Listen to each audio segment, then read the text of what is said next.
The Vanishing Hitchhiker.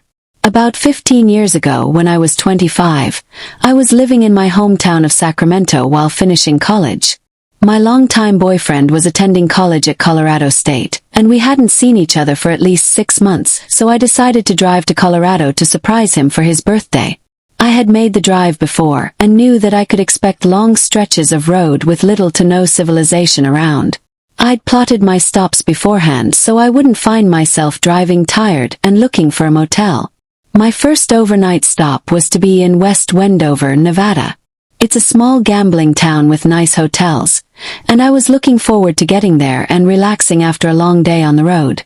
I had been driving for 6 or 7 hours and the sun was starting to get low in the west, but it was still light enough that I didn't need to put on my headlights. I had just passed a little town called Wells and West Wendover was my next stop. I was a little road weary, but fully alert and not at all sleepy.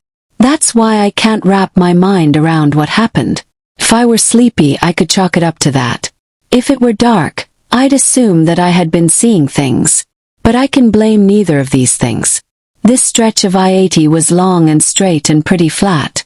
The shoulder dipped down a little bit toward the land, but not very deeply. Here and there were large bushes and some grasses, but for the most part it was very barren and rocky. Not a lot of hiding places is what I'm getting at. Pretty soon, I noticed what appeared to be a person standing on the side of the road.